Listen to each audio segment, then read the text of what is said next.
Preserving the true history of the Holocaust, why some say this critical mission is a race against time. As we approach the 75th anniversary of the liberation of Auschwitz, there's a race against time, from Holocaust survivors here in New York to the organizations sharing their stories as the number of survivors grows smaller.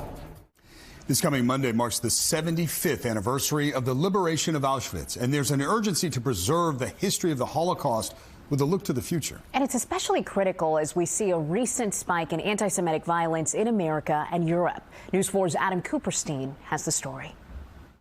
6 million Jews and many millions of other people died, and nothing was learned. This is what scares me. Ray Kaner survived Auschwitz, the Nazi death camp where more than 1 million Jews were slaughtered. 75 years after, she can't fathom the anti-Semitic attacks happening now in and around her home city of New York and around the world. I thought that people will learn. They didn't.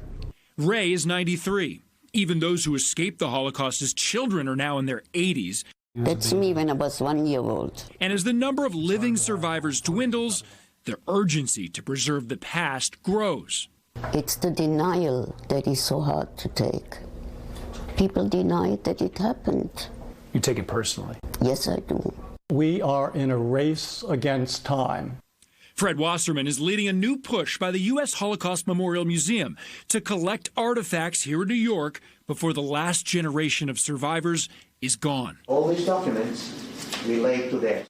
This collection comes from David Kessler on the Upper East Side, and it's a treasure trove. Kessler's father, Arthur, was a doctor, sent to a small concentration camp called Vapniarka. When prisoners there were poisoned, Dr. Kessler complained about the food. And the commander said, "What makes you think that we want you to get healthy?"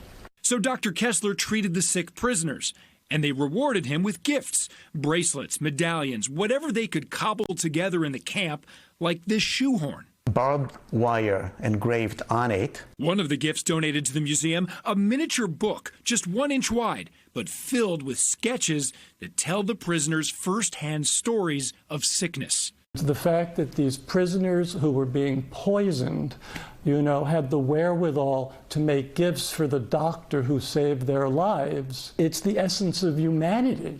The Holocaust Museum isn't just collecting artifacts from survivors, but from anyone impacted by Hitler and Nazi Germany.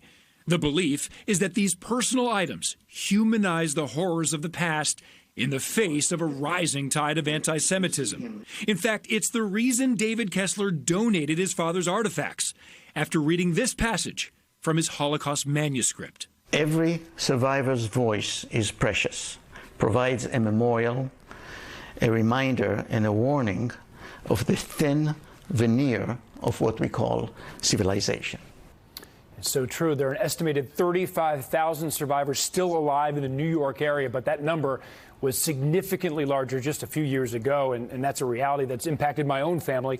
All 4 of my grandparents' Holocaust survivors, 2 of them passed away in the last 3 years, and just this week, my wife's grandfather, a survivor of Auschwitz, died as well at 92 years old.